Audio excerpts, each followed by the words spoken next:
É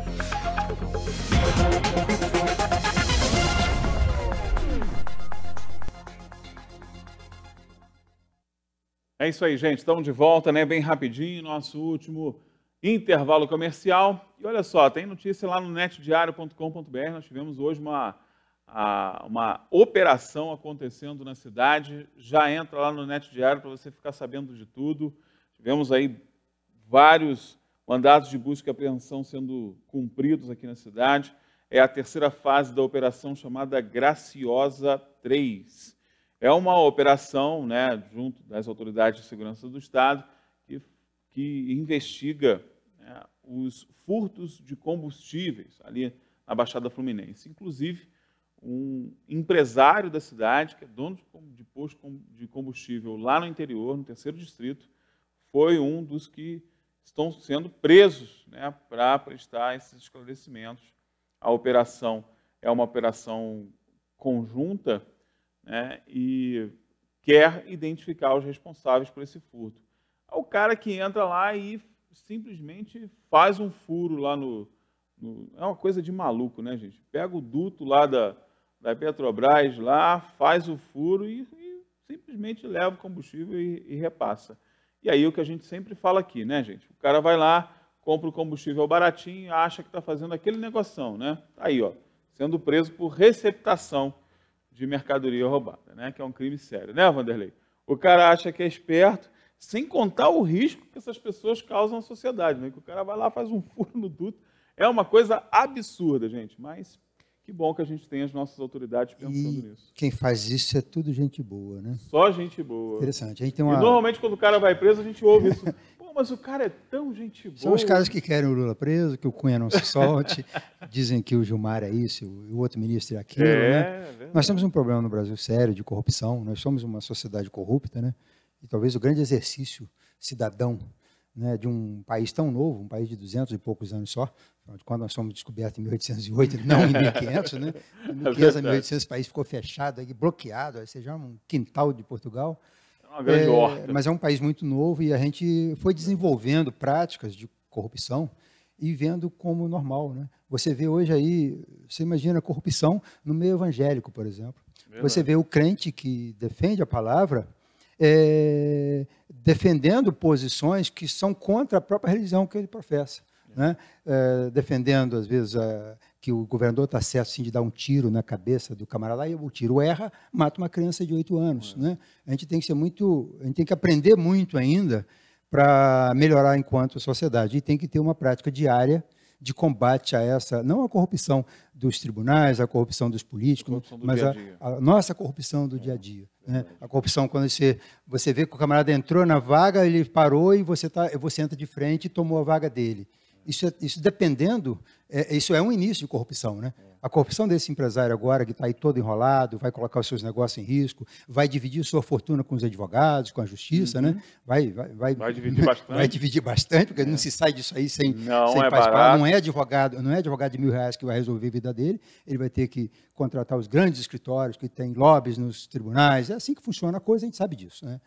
É um assunto meio delicado, mas essa é a verdade do Brasil, né? Até porque a corrupção também chegou nesse ponto. Mas essa corrupção desse empresário que compra uma gasolina furtada de um cano, ela é a mesma corrupção do pai que acha bonito o filho colar na escola, né?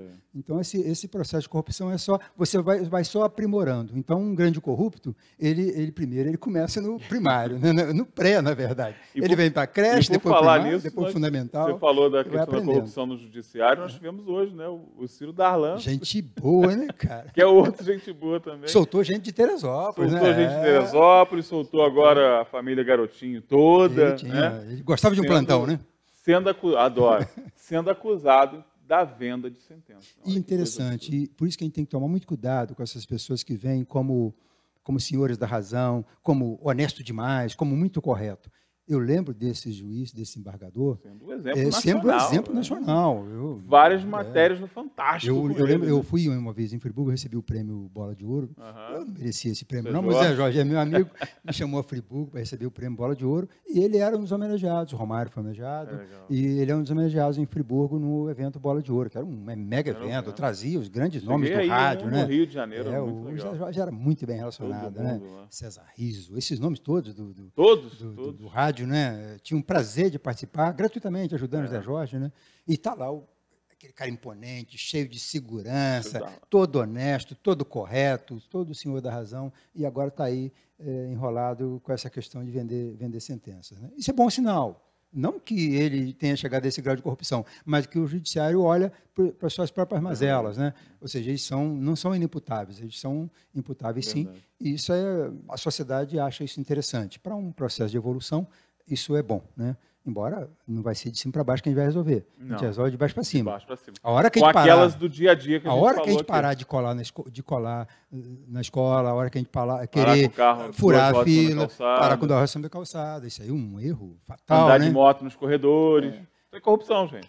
Isso aí, quando eu parar de fazer isso, lá na frente a gente vai construir uma sociedade melhor. Não se concede sempre para baixo. O ministro não vai prender ministro, político não vai fazer lei para prender político, nada disso. Isso lá, ou seja, essa nossa fase, nós já perdemos. A gente tem que evitar que o político ruim chegue lá, né? Isso aí. Mas o político bom você constrói nas pequenas práticas, né? Talvez o político bom seja o garoto que a gente cria ele agora, nosso filho, nosso neto, que a gente cria ele dentro do caminho certo. Ele vai saber discernir quando ele atingir a maioridade. Limites. Ele vai entender o que é certo e errado. E ele vai olhar para trás, né? Eu tenho um irmão de 78 anos, minha irmã mais velha, 80 anos, meu irmão de 78. E ele fez uma graça agora com a gente, e eu tive que chamar a atenção da filha. Imagina chamando a atenção do cidadão de 78. Aí ele falou assim, aí minha sobrinha falou assim, não tio, mas ele não tem jeito, ele é incorrigível, ele acha que está certo. Eu falei, então fala para ele que faz de conta que se nosso pai estivesse vivo, se ele ia achar certo ou errado. Manda ele olhar esse exemplo que ele está dando para ver se... É nada demais, não. É coisa de família. Ele está namorando. Vamos dizer assim. Ele está namorando e não quer casar. Então, ou seja, e o nosso pai era muito criterioso. Ele não admitia, ou seja, tradicional, né? Ele era muito rigoroso para essas coisas. Então, ele não admitia esse negócio de beijar antes de casar, esses abusos, não. Né? E como ele já está viúvo há um bom tempo, ele resolveu namorar de novo, e aí os filhos estão incomodados. Claro. Né? É natural até isso. Até pela idade dele. Eles estão preocupados com dele estar sendo... Está namorando a menina errada, né? Então, é por aí a conversa, né? Mas eu lembrei desse exemplo porque a gente quando tem essas referências... Se fosse o pai dele olhando, então nós precisamos construir novas referências. Né? Como a gente olha para alguém, um tio, construção dos exemplos, tradicional nosso, um avô, algum familiar que era aquele tipo que gostava das coisas certinhas, né? Que eram exemplos, então a gente tem que hoje formar mais exemplos, e esse é o grande problema nosso hoje. Nós não estamos formando formadores de exemplos. Não, né? Pelo contrário. Muito pelo contrário. Muito Às vezes é bom você nem se guiar naquela... Aliás, é bem ao contrário. Né? De repente você procura na internet, na televisão, um exemplo melhor do que o exemplo que você deveria estar procurando como referência. Vamos ver a foto do dia, senão a gente vai passar direto aí. Engasgar, olha né, que beleza. Eu vi nas redes sociais. Bom, passou setembro, né? Setembro de 1908 foi quando o trem chegou a Teresópolis. Em setembro do ano passado, na data da chegada do trem a Teresópolis, a gente fez essa exposição. Era um trenzinho que a gente construiu. O povo da cultura, legal, né? Gente. Esse trenzinho circulou pela cidade aí, é uma maquete, né? Claro, não tem motor aí, não tem trilho de verdade, mas o Ricardo da Cultura é fantástico. Ele né? é sensacional. E aí, nos vagões estão contadas aí as histórias, né, das várias etapas da chegada do trem a Teresópolis. E então, em setembro, a gente está fazendo aí, foi em 1908, né? Está fazendo 111 anos da chegada do trem a Teresópolis, do trem ao alto, né? Porque ele começou a chegar desde 1896, que ele vem chegando aos poucos, até Guapi, a Barreira, depois ao Garrafão, até o Alto e depois até chegar finalmente à estação da Fazendia da Várzea. Então é interessante lembrar, não deixar passar esse setembro sem lembrar do trem, porque o surgimento da cidade... ele tem uma referência muito forte no trem. Né? Tanto que quando o trem chega em 1908 em Teresópolis, ele vai propiciar o período de grande desenvolvimento, né? Que é os anos 10 e 20, o período da cidade glamourosa, o né? período em que a cidade mais cresceu. É o período dos casarões, das vilas. É chamado em Teresópolis o período das vilas, de 10 a 30. Ou seja, todas essas casas bacanas, que ainda tem alguns requisitos. A Casa da Memória mesmo, que é um palacete de 1924.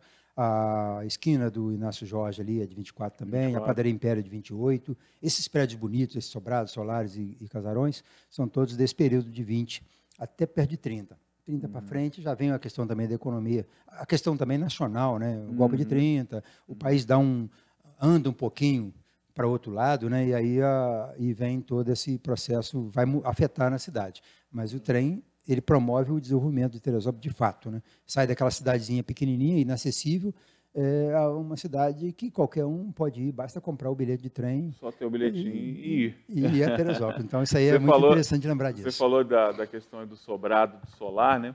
Eu lembrei lá de Ouro Preto, né? Que Ouro Preto, foi quando eu aprendi a diferença de sobrado e solar, né? Uma das visitas lá. E é um erro muito comum até na imprensa, né?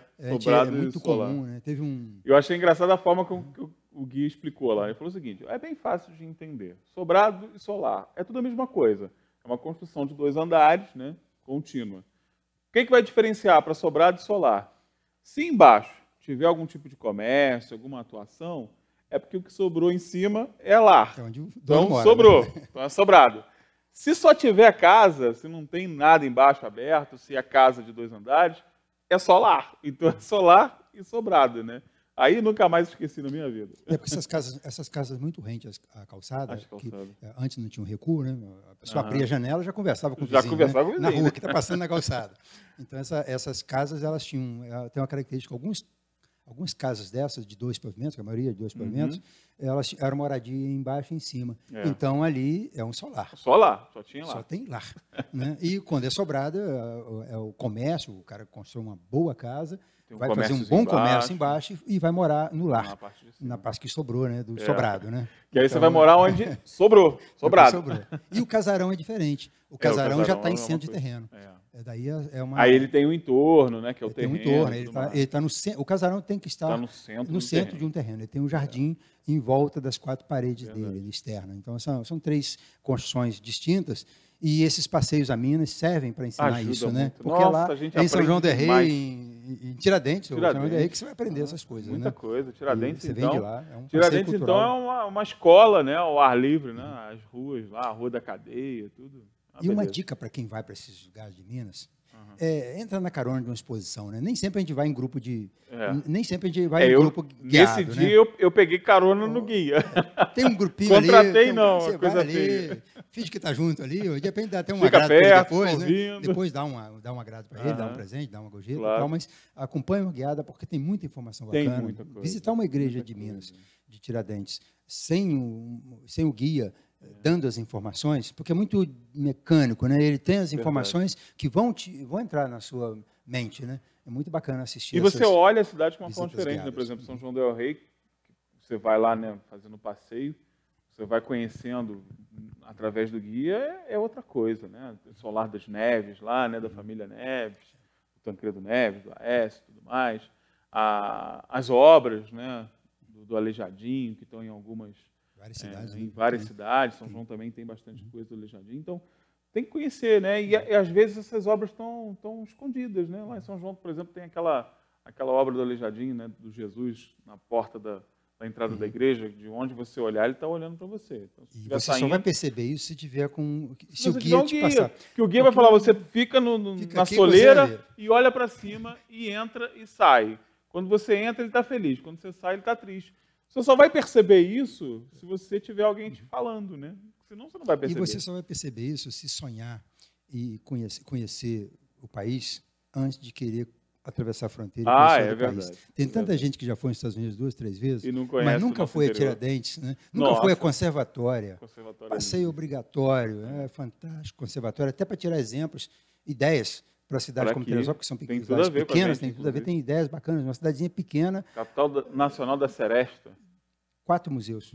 Pois é. Numa rua. Porque a cidade só tem 3 ruas. A 4 museus numa rua só, né? Porque a cidade só tem 3 ruas. Então, interessantíssimo isso. Legal, né? muito então, é um legal. passeio muito interessante. Conhecer o Brasil é muito bacana. E é uma forma de a gente conhecer a gente mesmo, né? A gente começa a perceber... Nossa essência, né? A nossa essência naquilo ali, né? Nós somos, ainda mais nós que tivemos o privilégio de estar no centro do país, na região sudeste, aqui Minas, Rio e São Paulo, tudo aconteceu aqui primeiro, para depois ir para os outros lugares, né? Aqui é o eixo, né, do país, né? Então, conhecer essas cidades próximas, estão aqui pertinho, que é Rio e Minas, né? É fundamental para a gente entender um pouquinho mais do país e entender um pouquinho mais da gente, né? Temos que olhar para o passado. E por isso que a gente está aqui, inclusive, todos os dias, para que você olhe um pouco para o passado também, planeje o seu futuro, até para tentar entender o nosso presente. Amanhã estamos de volta? Se não olha o passado, você não entende o presente. Não, de jeito nenhum. E se entender o presente, é um abraço. Aí no futuro, esses malandros aí estão enrolados contigo. Aí o futuro atropela, não tem jeito. Bom, gente, agradecendo a sua audiência, a sua participação, muito obrigado para você que nos acompanhou até agora. Muito obrigado pelo seu carinho lá nas redes sociais. A gente vai terminando o programa aqui, mas ele continua nas redes sociais. Fique à vontade de participar conosco. Um beijo grande no coração e até a próxima. Jornal Diário na TV. Oferecimento: Hospital São José. Tudo pela vida.